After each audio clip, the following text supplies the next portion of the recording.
Let We're me go over probably live here. right now because we're always live once I hit it. Yeah. What's going on, everybody out there? I hope everybody had a good week so far.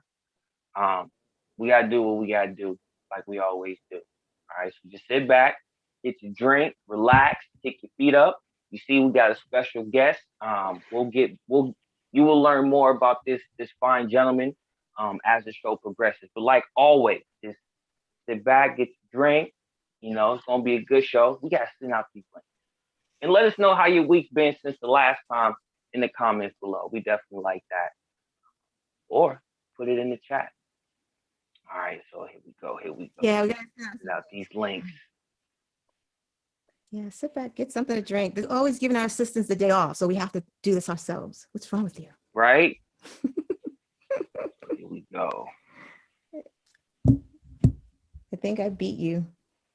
I think you did. I know this is the awkward part, Mr. Henrich.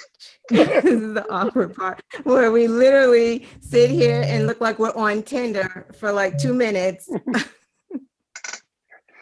I'm running for Congress. It's all awkward. You know what? That is true. But I am almost finished. Sorry. Is that me? Who's buzzing like that? Is that me? I'm ready when you are. Are you still sending links? Do you hear that noise? Oh, that's you. I'm like, what is that? Put that thing on airplane mode. Oh my goodness. I gave my phone to my wife. I have no Yeah. idea what's happening in the world right now. I'll let you know. Nothing yet. You guys hear me? Um, Oh man, now my audio went out. yeah, it doesn't Oh. sound good.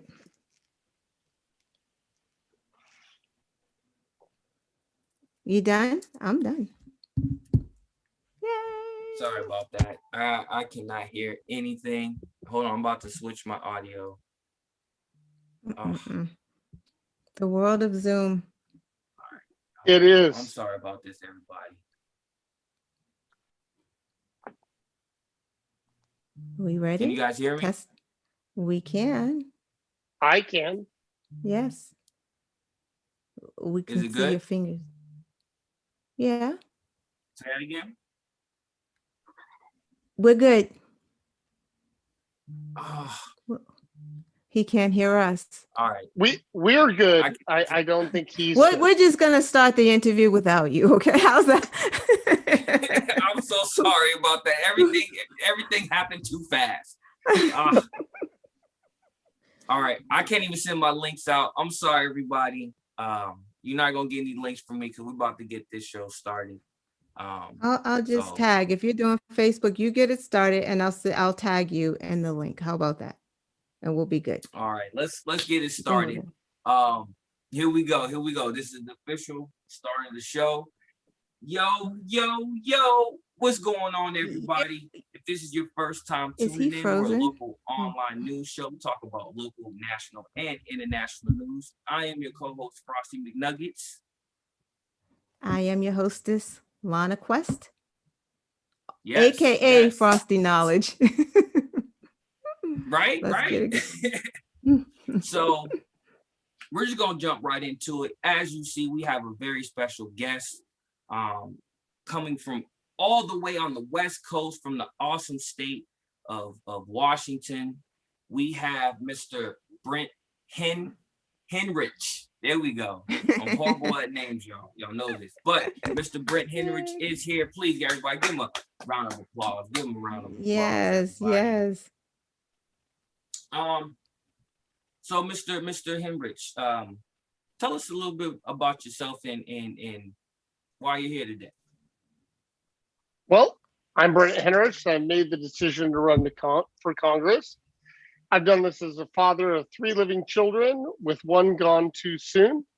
I've been married to my wife Amber since January 2009 and a resident of Vancouver, Washington since January 2006. I was born and raised in the Willamette Valley of beautiful Pacific Northwest, an area that I love. My mother was a public health nurse, for Multnomah County Health Department. I was surrounded by public health and healthcare discussions nightly at the family dinner table. My mother's coworkers are people that I still refer to as aunt and uncle to this day. From this background, along with my family's real life experiences, I concluded now is the time I was morally obligated to run for elected office, focusing on healthcare and everything about fixing the current situation of inequity, injustice, and high cost. Mental health, women's health, preventive health, public health, pediatric health. Every aspect of our lives depends on health. All too many suffer needlessly in our current non-system. Education, high quality jobs, environment, housing, and even the defense of our country affects the health of our people. We're now spending 18% of our entire GDP. That's 18 cents out of every dollar on healthcare. And still there are millions without access to the care they need. And those that do have access are still having to go to GoFundMe or to bankruptcy for care. As Martin Luther King said, of all the injustices, lack of access to healthcare is the most inhumane. The COVID pandemic has brought these issues even more to the forefront. We as a country need to provide better access for all to effective, equitable, and affordable healthcare. I personally do not have all the answers, but of all the problems that exist in our healthcare system, I will work with the best and brightest around to take in all points of view before making any decisions. I'll vote for reforms, large and small, that make progress towards a universal healthcare system. That is what I'm going for. We need people that want to go forward. We don't need all or nothing. We don't. Right. We need to make progress. And right.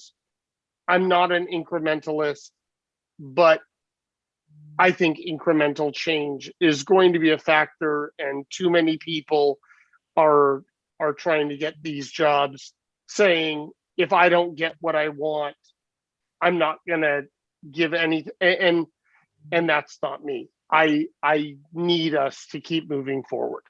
Right. We do. That's good. And like you said, especially with the COVID pandemic that's going now, exposed a lot of inconsistencies. And you're frozen. And you're frozen. I'm frozen. I'm hearing him, and he's moving fine. Oh wow! I can see myself now. I see myself moving fine, and everyone else was frozen.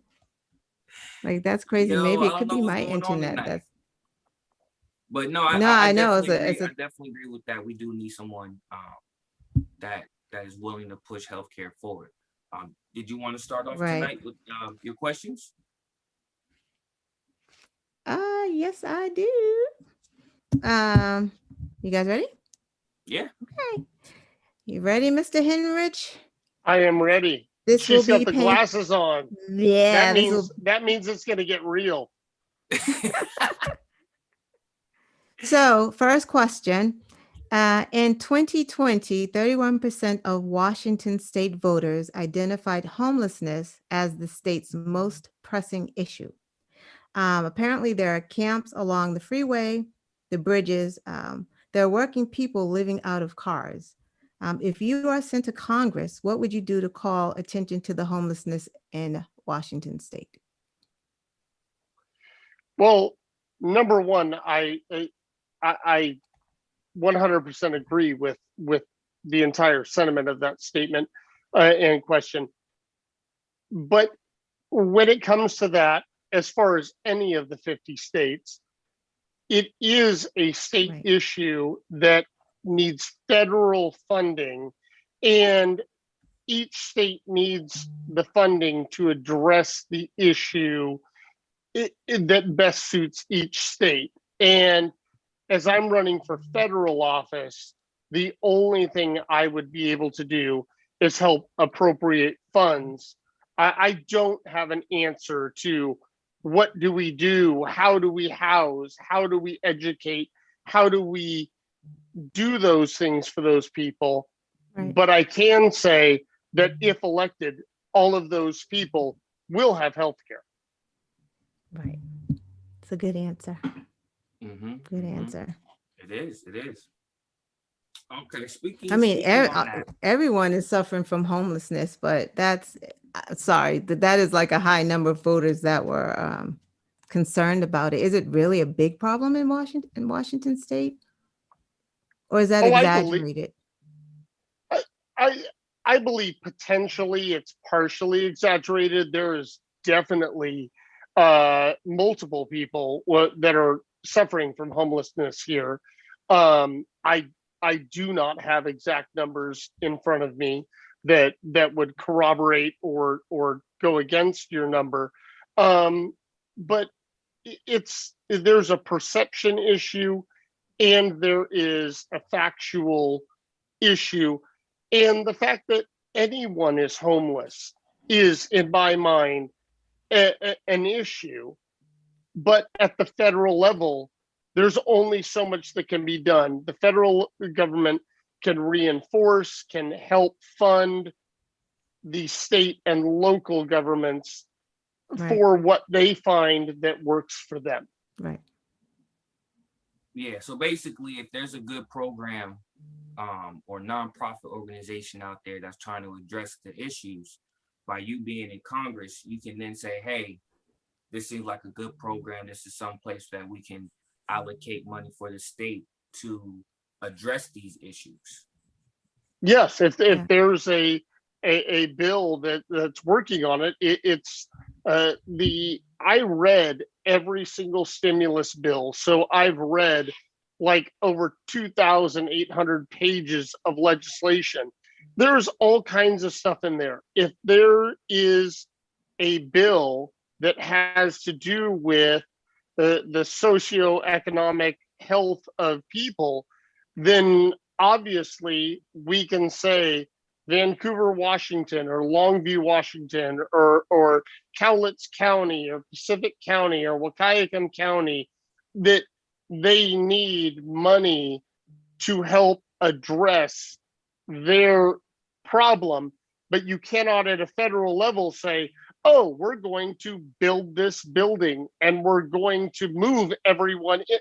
That doesn't work for each individual locality. And so we have to address things in that more subtle manner of giving localities the ability to address what they see as an issue on their own terms. Right. Nice. So going along that, when you were talking about mental health, mental health is a big issue in this country right now. If elected, what will you do to address that issue and try to help, push that the mental health awareness forward? Like, what are your ideas around that? Well, at 11 a.m. Pacific time today, I was on a Zoom call with my therapist because I believe, I know that I need it. I personally believe that most everybody can be benefited from discussing their thoughts, their everything else with someone else in a safe, controlled environment. So yes, I do see a therapist. As far as mental health, the only thing that we can do at a federal level, state level, city level is give the option and make it open to people. We can do our best to remove stigmas, and that's why I'm telling you that I met with my therapist today, is I have no stigma against it, but to open the door to it. I cannot walk to somebody and say, oh, you have a mental health problem, you have to go see this person. That's the same as telling somebody that has an alcohol problem, a drug problem, oh, you have a problem, go fix it. No, we need to open the door remove the barrier of, oh, this is it. It can be a problem without it being a problem, I guess is the best way to say it. That people should just be able to go, hey, I need somebody to talk to, and then go talk to them. And that saying, hey, I talked to a person shouldn't come with a repercussion of, oh, you had to talk to a person. Right, right. There's nothing wrong with it. We all need somebody to talk to. I mean, Yeah. it's just human nature in general.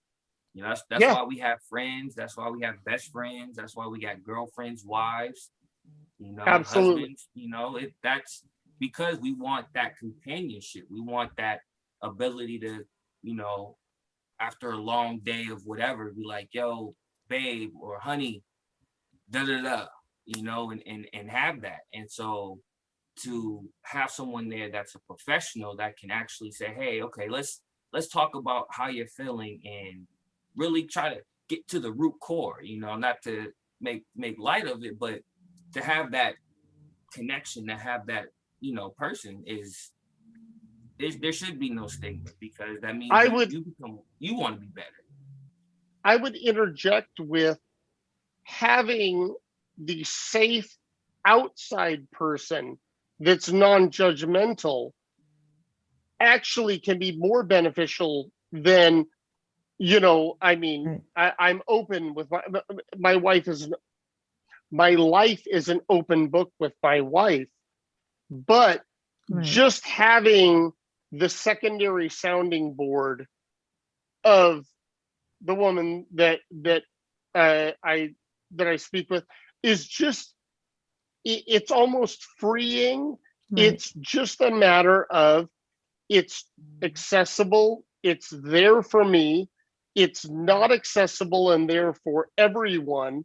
And I believe that anyone that feels that they would like to have that should be able to have that. Right. I agree. Me too. I am a proponent. I have a question. Let's see. So, as you know, Republicans are dead set on blocking any type of reform, specifically expanding background checks and bans on assault rifles. So, and I could be wrong, but from my research, I see that Washington state is a shall issue state and will grant concealed carry permits to all applicants who meet the criteria. There are no training requirements. Open carry is lawful in Washington without any permit. But if you're going to carry, I guess, a loaded handgun in your car, you have to have a concealed pistol permit. Do you agree with the current law in your state? And do you think there should be a federal law around gun reform? I knew you were going to go here, and So you should be prepared. Yeah. You put the glasses on. It's game time. We need to limit the weapons of family destruction in this country, in my state, in just in society. Washington, while we are, quote, a blue state, we have 2 senators that are Democrats. We have Jay Inslee as our governor. But we have some of the laxest gun laws around. We've had bills that have passed on the ballot that sheriffs have said that they will not uphold. Our gun laws in our state are unacceptable, and I don't know how to fix them at a state level. But if I were to go to Congress to Right. be able to vote for national gun laws, today, President Biden issued executive orders. Mhm. He issued what he could. He's bound by the rules. We need comprehensive background checks. Right. It needs to be a national thing. Miss Lana, I heard you when you were talking to Alan Ellison about the fact that you had gone through the process to be able to get a license. Sorry, words slipped my mind. But you went through all those steps. In my state, you don't have to do that. These rules need to be the same across all of our states. And that will keep these weapons of family destruction Right. out of the hands of who we can. Yes, tomorrow, somebody that's never broken the law can apply to get a gun, go through all the steps, and can go forward from there. There's no way we have a Second Amendment. There is no repealing that at this point. Right. It doesn't matter what I want, what I feel. I know that legally that's not happening. Right. So, but what can we legally do? We can adjust the FFL laws. We can adjust these things and get people to back it. Right. So therefore, I've shot an AR-15. I've shot an AR-15 with a 100-round clip. I've shot a 6-hour 45. It was fun. It was empowering. I'm not questioning any of that. But I don't feel any safer because I've done it. Right. And I also don't believe one should be in my house. And I really would hope there's not one in my either next door neighbor's house. It's just simply put, there's a lot of things that we can do that are fun. Lawn darts were fun when I was a kid. Right. And you cannot buy those now Right. because, and you know what? They made it, the lawyers sued, they had their whatever, and whammo stopped making lawn darts. No one came around and collected the lawn darts from anyone else. Wait, what a They're- lawn? they're- Are those the thing with the heavy metal? Yeah, they were the thing. You threw them. They were red and green or red and yellow, and they had the metal spike on Right, the end. right. And you threw them and tried to get them in the hoop. But my point is that if we enact any form of gun legislation, no one is coming to take the guns you have. This is about stopping the proliferation and the people of getting additional. And I'm gonna get flamed for it, but that's just a simple fact that we have enough of those guns. Right. I am fully supportive of, I could read off a list of hunting rifles that I know how to use, know how to clean, and know how to go out and hunt an animal with. They should be allowed. They're all bolt action. No hunter is using a semi-automatic rifle Right. because they're not as accurate.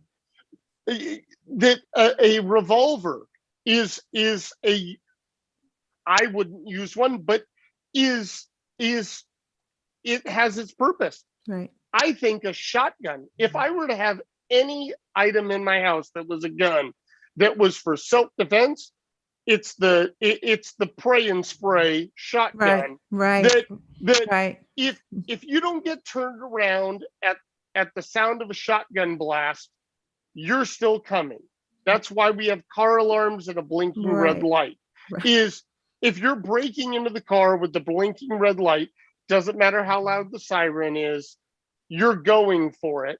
And I don't have an answer on how to protect that, but I don't think that an AR-15 is going to stop that.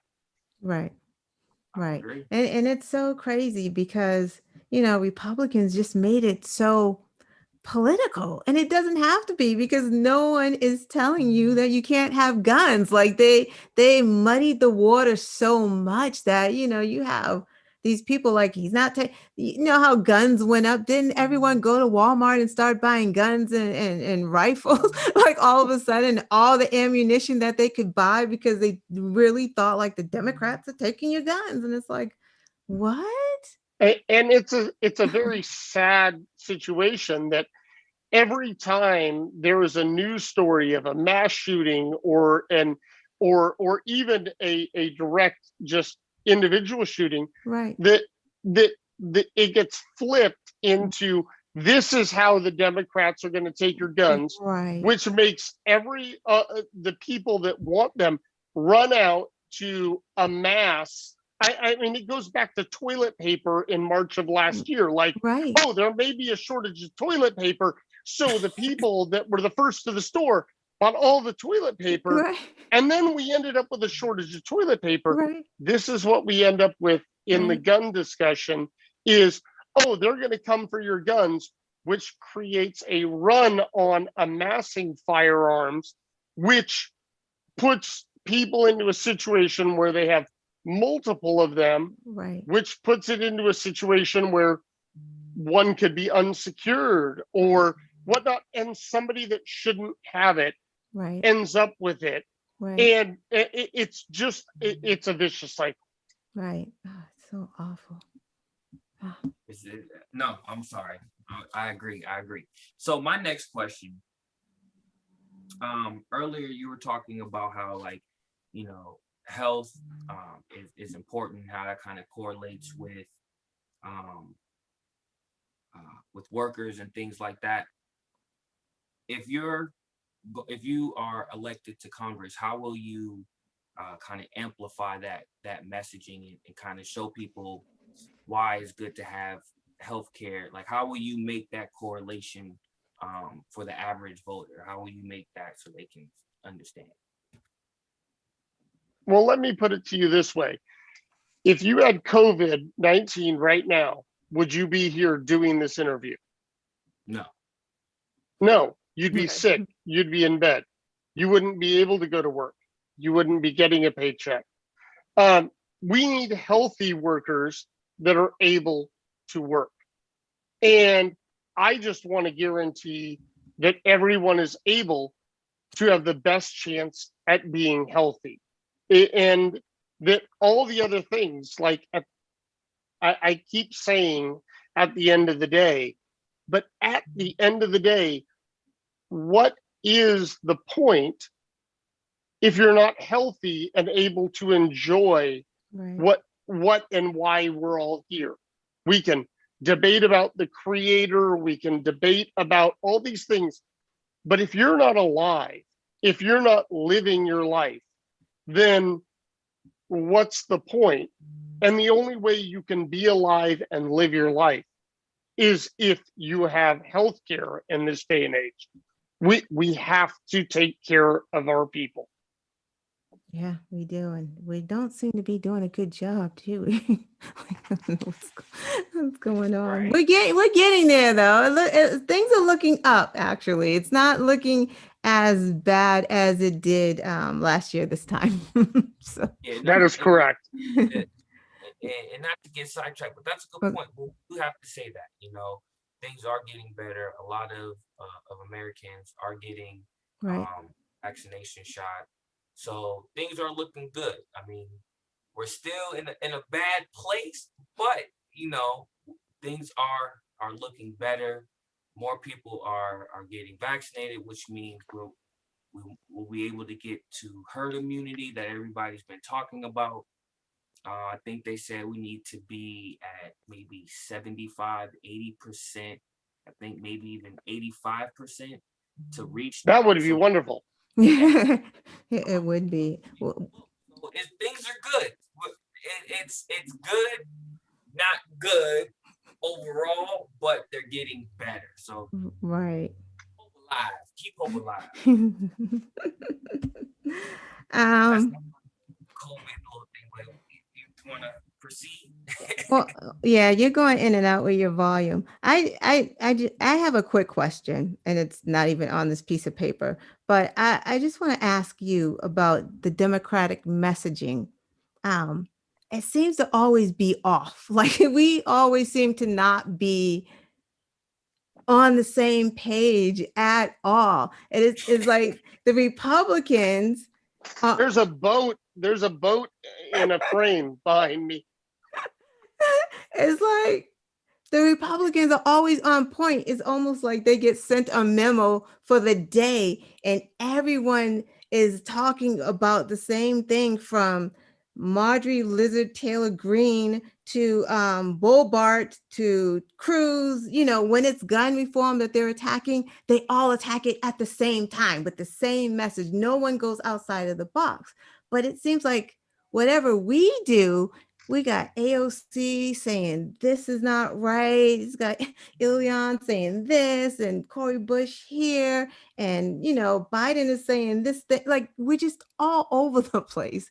What do you suggest that Dems can do better with their messaging? Like, we were fighting over defund the police. Like, it's just we.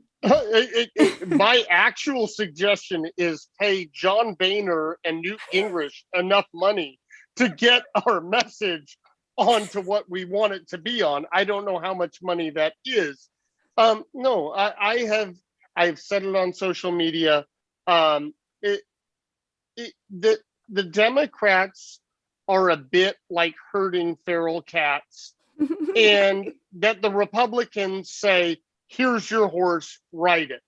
And I think that herding the feral cats is a good thing, because it gives us new ideas, more ideas, and lets us all discuss it.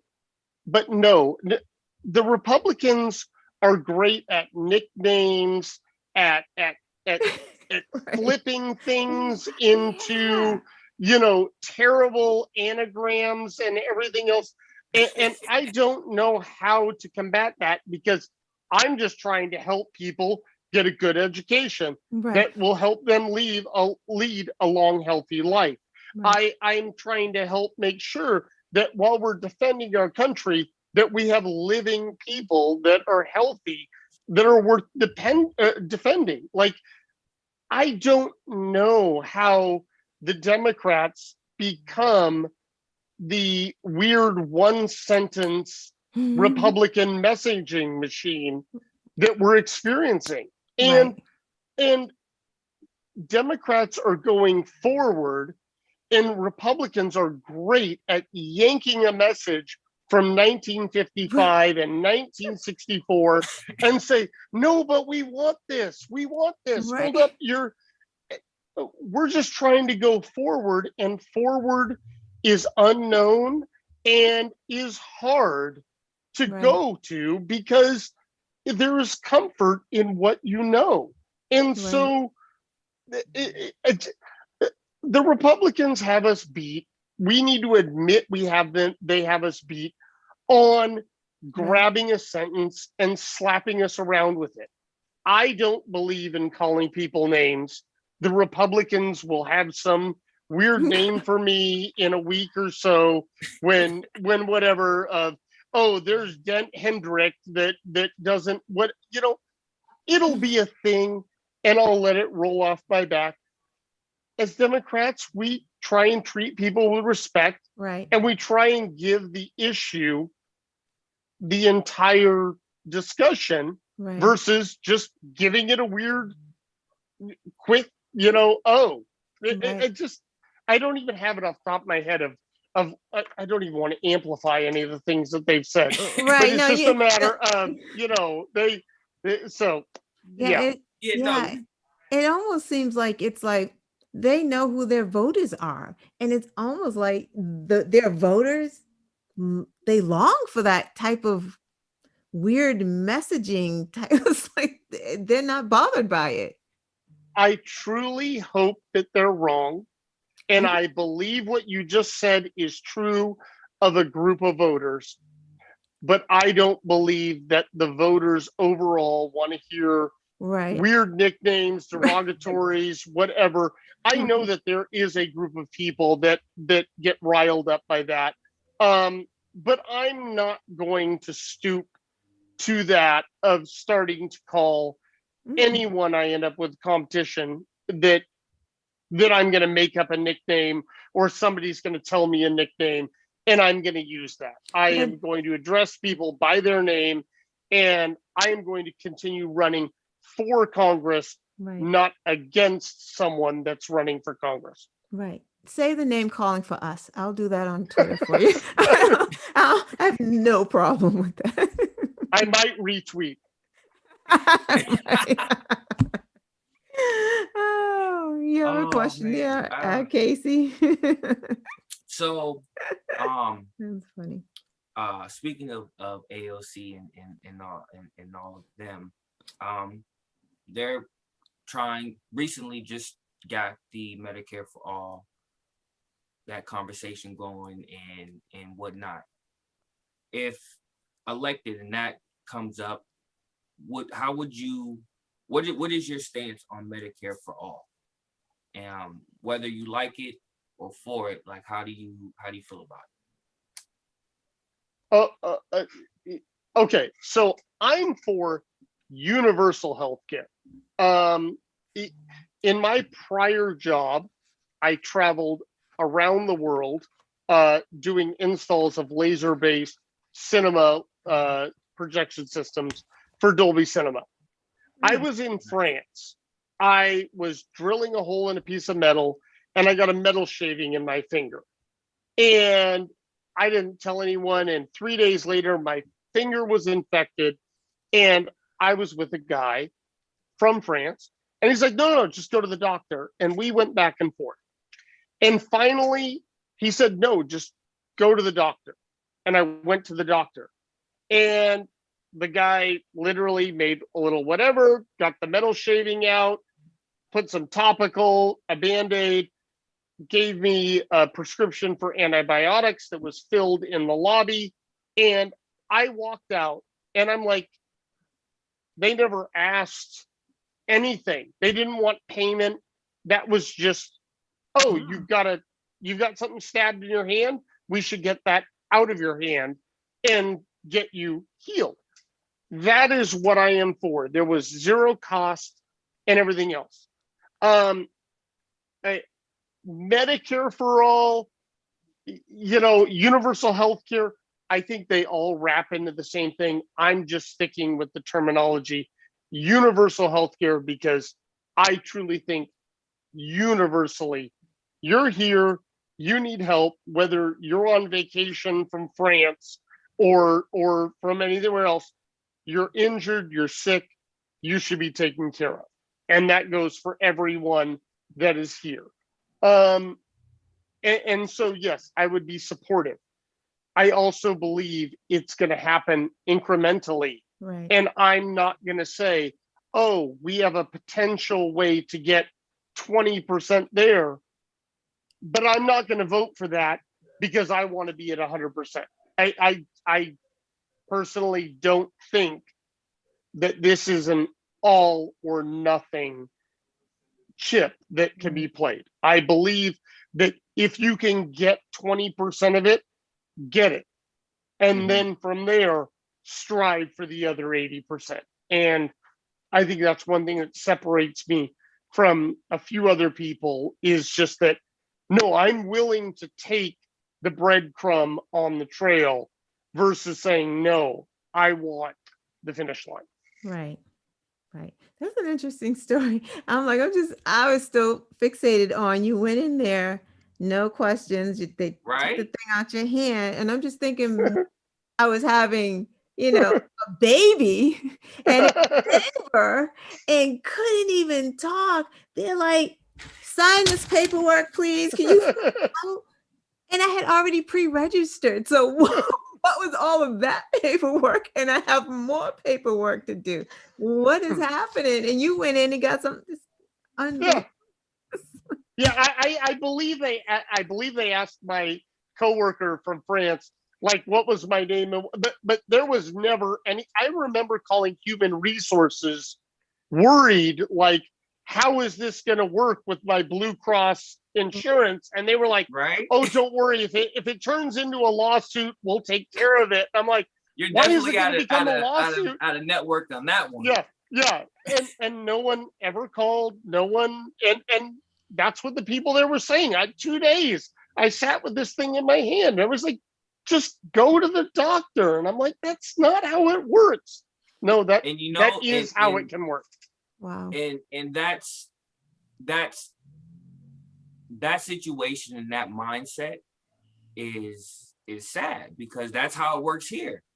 The fact that you had to kind of like wait a couple days to get medical treatment is what a normal person, regardless of what state, regardless of how you may register Democrat, Republican, Independent, however, people face that.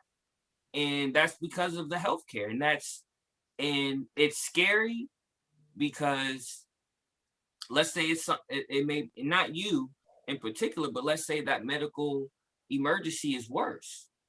You know, you may be having a heart attack, or you dislocated your hand, or you're having an allergic reaction, or you want to just get checked up. This is the thing. Worry that, am I going to have enough for my copay? Is my insurance even going to cover that? Am I in network? Am I out of network?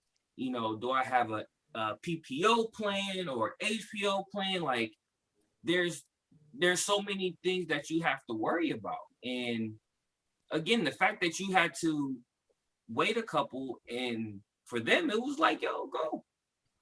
But, and you went in, they did what they had to do, and that's what I want. I want to have that type of experience to where, I can go into the hospital, or like Ms. Quest said, where she had to fill out more papers while she's pregnant. Like, you should just be able to go into the hospital, tell them what's the problem. All right, hold on while we get the right people. Don't, it's so crazy that you got to that experience and want to bring that here. So that's, go ahead. With that, I would say that what I did was an American's mentality while I was there, worried about what insurance, how this was going to work out.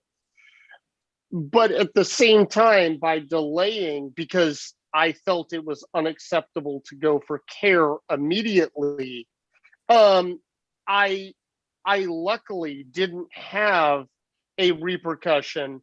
But in America, people like, oh, I don't have health coverage, and so I'm going to see if this finger heals before I go. And then they end up going to the emergency room and possibly in surgery or in invasive antibiotic treatments and everything else, versus going, oh, I cut myself. Let me just go down to the corner doctor and say, hey, I cut myself, and then look at it and go, oh yeah, you probably could have just cleaned it in the sink, put Neosporin on it and put a Band-Aid, but here, we'll do that for you. And this is one of those things that, like, we have this barrier that creates this emergency care problem that is so much more expensive to deal with, that is, and especially because the laws only protect that in an emergency, you can go to an emergency room, citizen, non-citizen, insurance, no insurance, you can go and you will be treated. And if you cannot pay, you do not have to pay. So we end up against this wall of, here it is, and people will wait till they're hitting that wall where they know that they're going to get admitted in the emergency room, instead of using preventative care because they don't have access to it. Right. We all need access to it. That's we really do. We really do. Did you have anything else? I just have my rapid fire questions. If you are done with yours. Oh God, she's going to ask me about my playlist now. I don't actually have. I better hope, be ready. I hope that you took note and you are ready for these. I did notice you asked about playlists, and I asked my wife to help me make one and then help me memorize what was on it. And I didn't, because I just listened to one station on the radio when I'm writing. Well, that I do not have that question on here.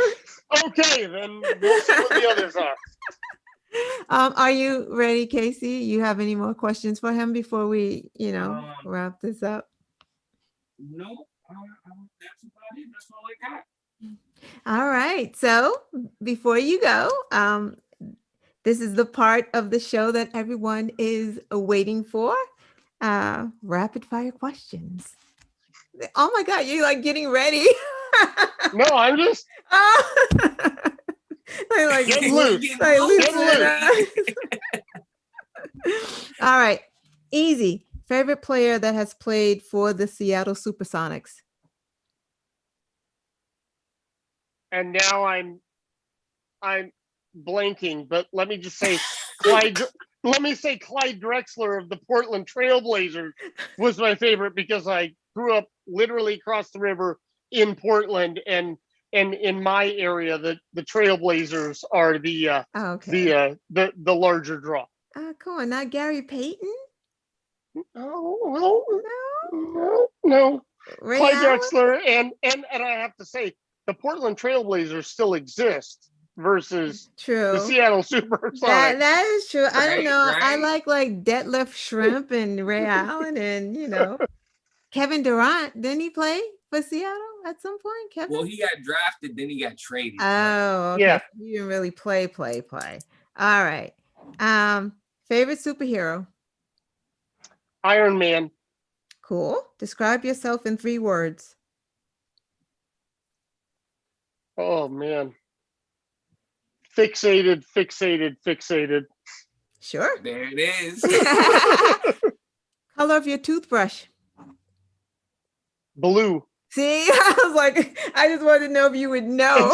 It took me a second to go, did she ask about my toothbrush? The Crest Spin Brush Pro has it's blue. Yep, it's definitely blue. Worst place you could get stuck. Oh my goodness. Worst place I could get stuck would be in the Cairo airport, where I have been stuck before. And trust me, that is not a place you want to be stuck. Why? Is it busy or just? Oh, no, there's literally, you can't go more than maybe 100 yards before another security screening, another security screening. It was the scariest thing that I've ever had to do, was connect on flights there.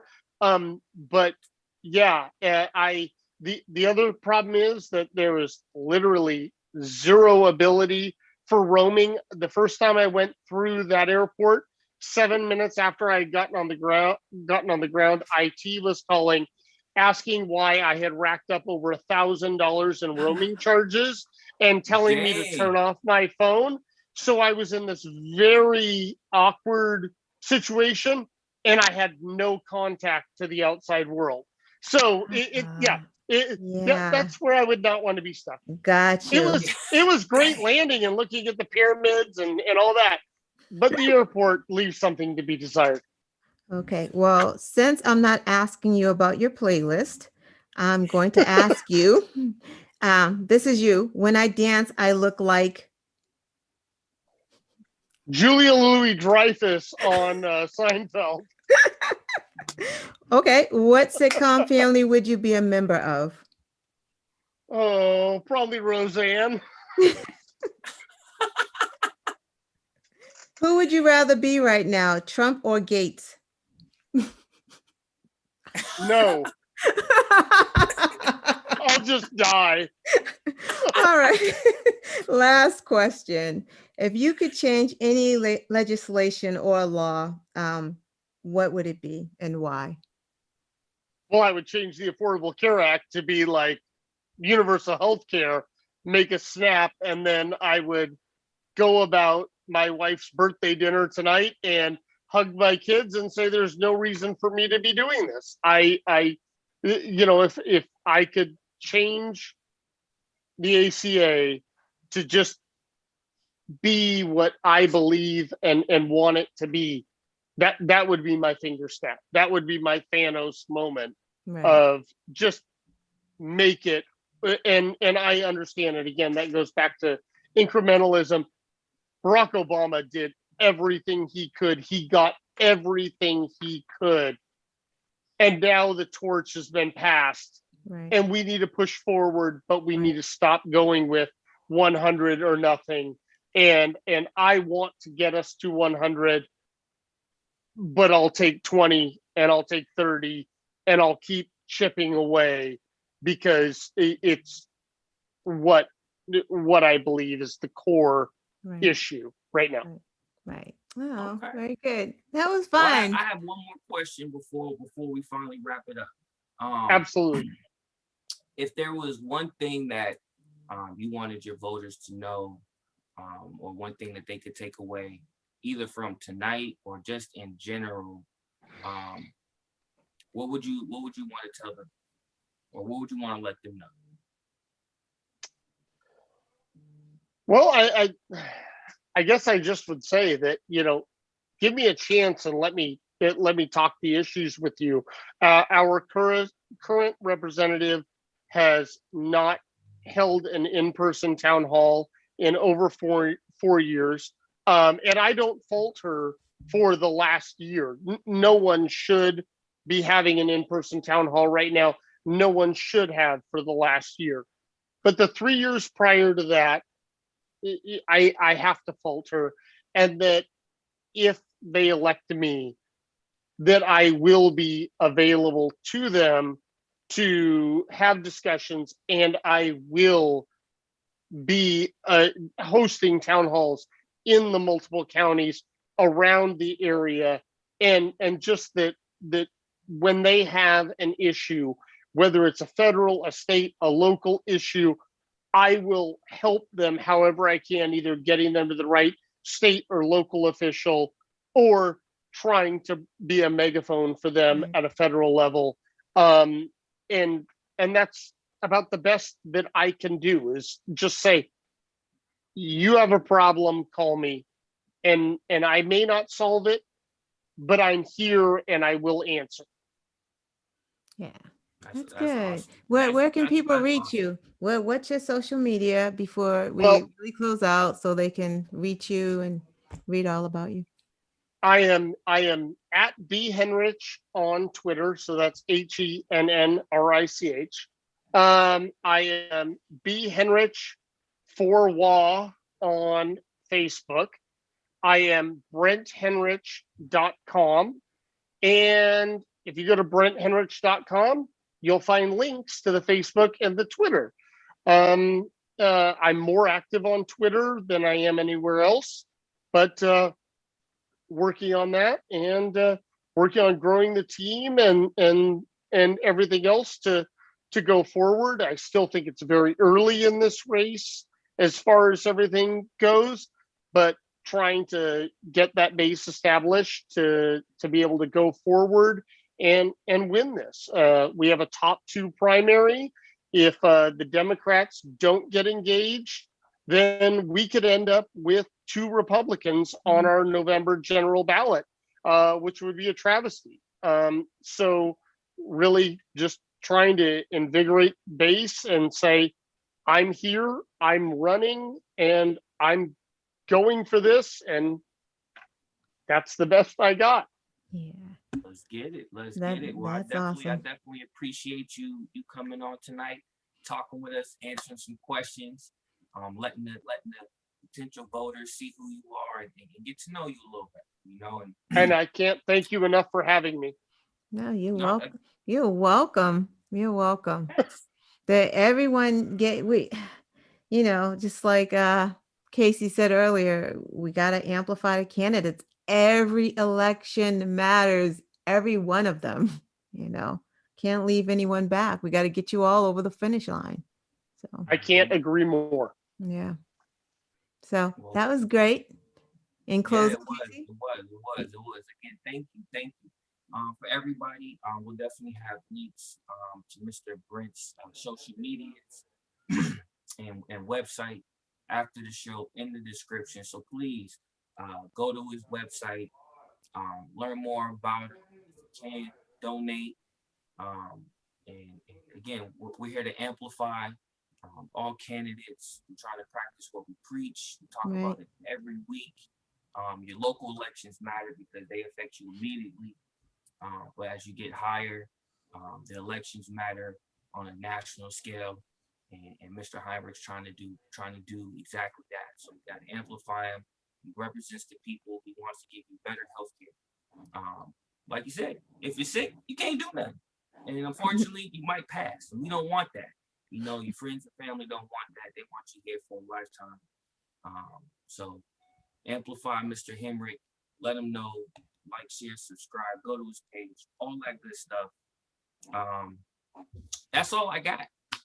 Yeah. Anything you want to say, Miss Knowledge, before we? Yeah, I think go? we're good. But you know, if you guys can buy a lottery ticket, I always say you can donate to a campaign. Like it's just that simple. It's that simple. $1, $2. This is grassroots. That's how we get it done. So that's it. You know. Yeah, Thank you, yeah. Mr. Hennrich. Thank you again for your time. All right. Thank you, Casey. Bye-bye. Bye, everyone got. out there. Thank you, usual suspects, for joining us in the chat. The chat was popping. We didn't get a chance to read any of the comments. And normally we stop. Yeah. So, but thank you. I'm going to end it. Bye-bye. See you on Twitter. All right. You guys have a good night. We'll see you guys next week. All right. Bye-bye. Bye.